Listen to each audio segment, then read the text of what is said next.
Hello everybody, my name is Peter and yes, I'm from a company called PowerCon which produce shore power equipment. So I try to follow all the standards and try to listen to all the ports and all the needs for making these systems, and then in the same time I try to optimize my production. I try to make it, I try to standardize these solutions in some way so we don't need to start developing from new or from scratch every time we start.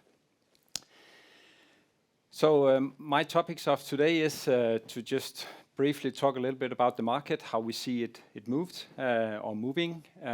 We started looking into shore power around 2014-15, supplied the first system to Norway actually in 2016, and we see a lot of movement now in the market compared to what was early on, and I think that's of course very positive, and it shows now that people are accepting that shore power is a way forward, and it makes the green transition a way forward for these vessels and the port operations.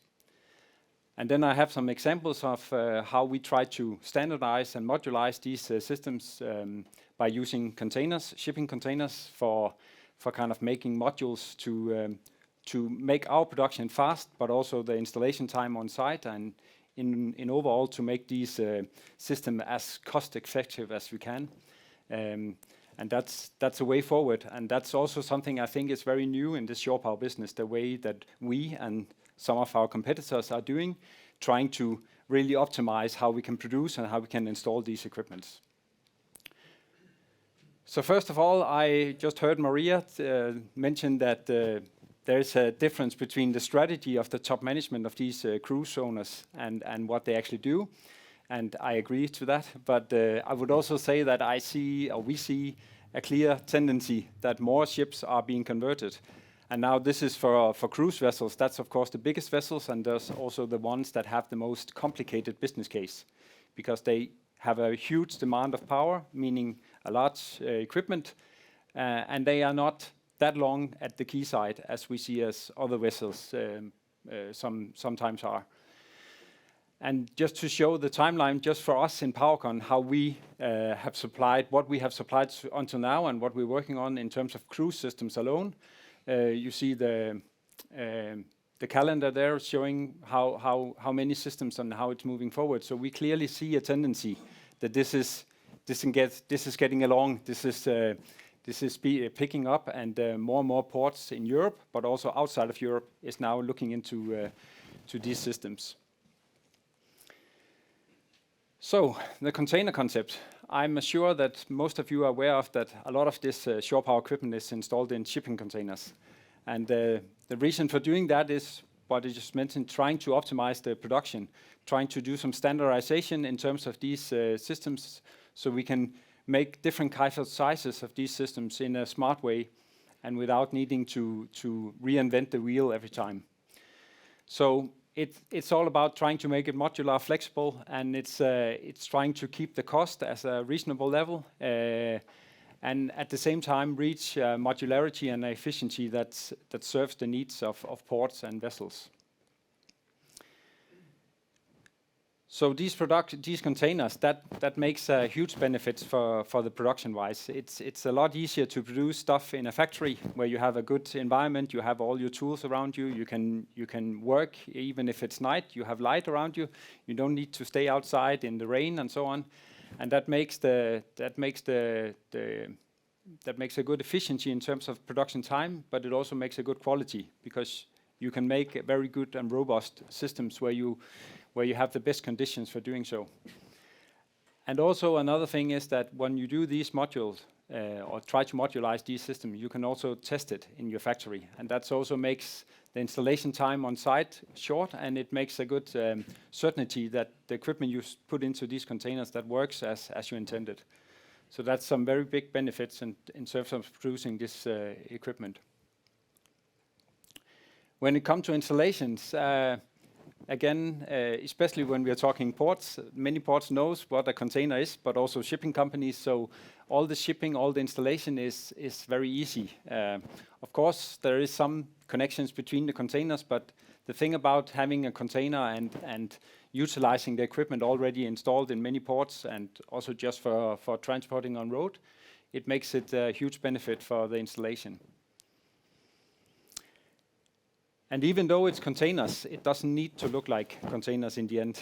So this is an example from Germany where we installed a cruise system, or actually it's 2 systems for 2 vessels, or 1 system for 2 vessels. So the inside, these modules, it's containers, but the outside appearance in the end doesn't look like containers.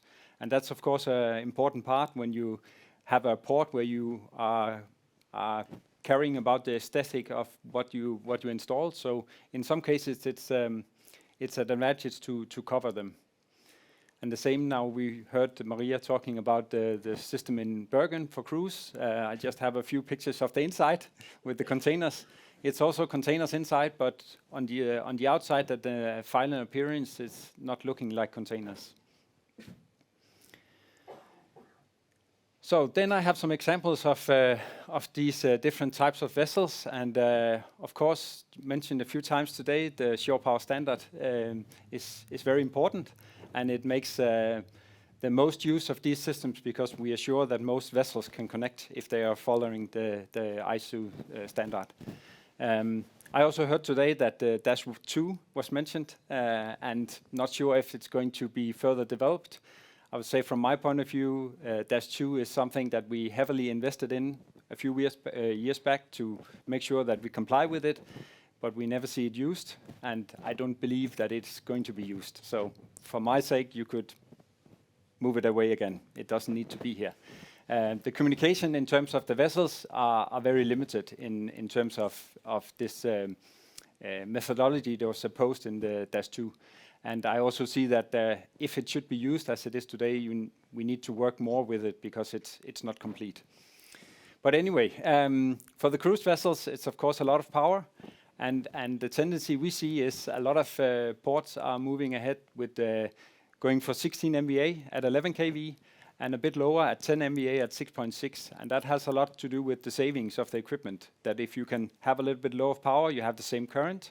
And that means you have the same switchgear, the same cables, and so on, and that's a huge benefit.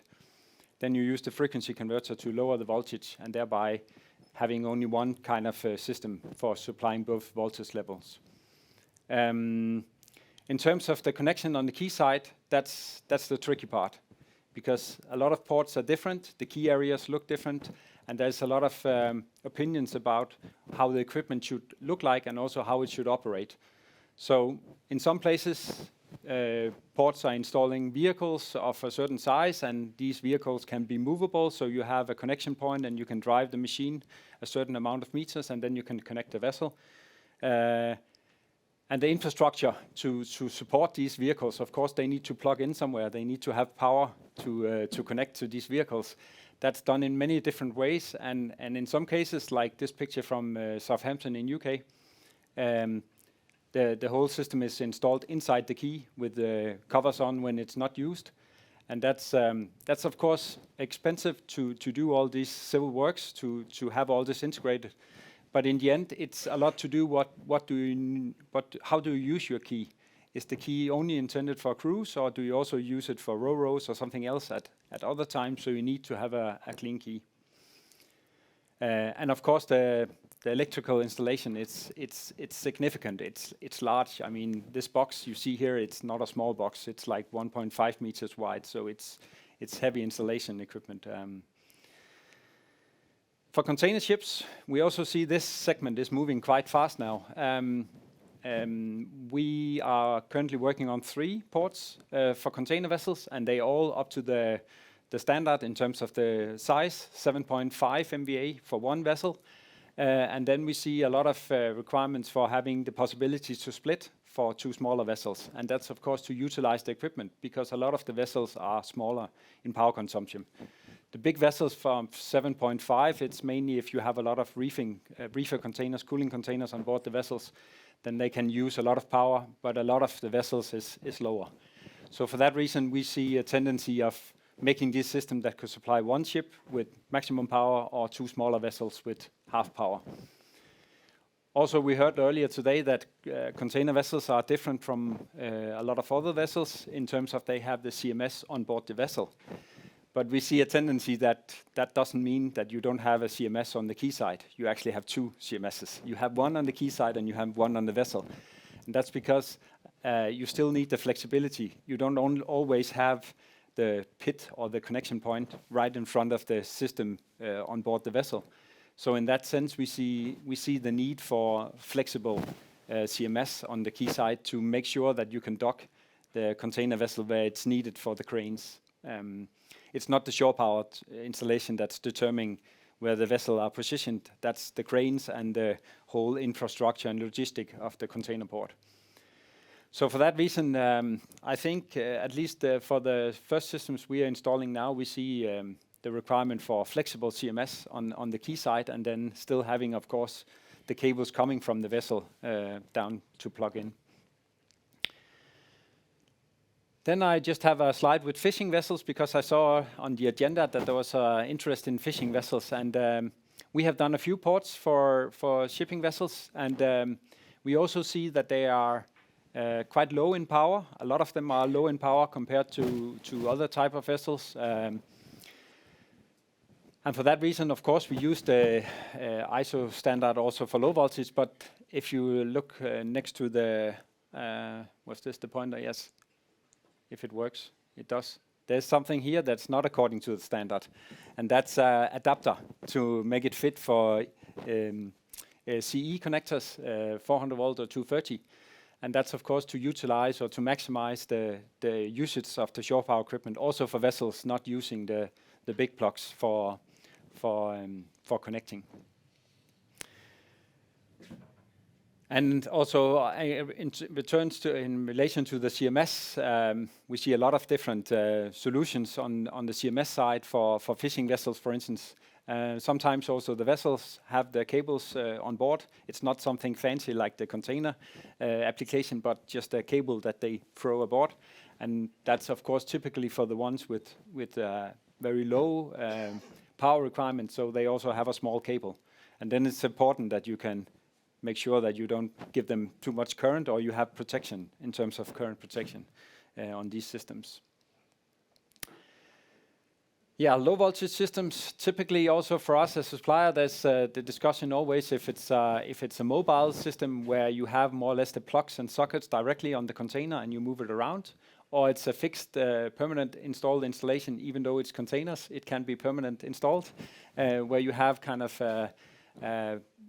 some cabinets on the quayside where you then have plugs, and you have the screen to choose and select your power, your voltage, your frequency. For these systems, often we see actually that the vessel owners or the electrician on the ship is actually capable of operating the system. So they are very, they don't require typically the port to a system. They can do it themselves if they are trained and they have a login to the system. Yeah, and then low voltage systems, in terms of the ones that are mobile, that's, yeah, we see them in a lot of different sizes. Of course, as a supplier, we try to standardize it, so it's often in a 20 feet or 10 feet container. And I just heard earlier today that we are, and I know the standard as well, that we are not allowed to go above 1 MVA, and we don't. We have this system for 2 vessels, so I guess that's okay then. But sometimes we see that some vessels are requiring more than 1 MVA on low voltage, and then we make systems to suit that. But often it's made like these systems where you could split it. So either you have 1 big vessels, or you have 2 smaller vessels, and then have galvanic isolations and so on for both sides. That was it. Any questions?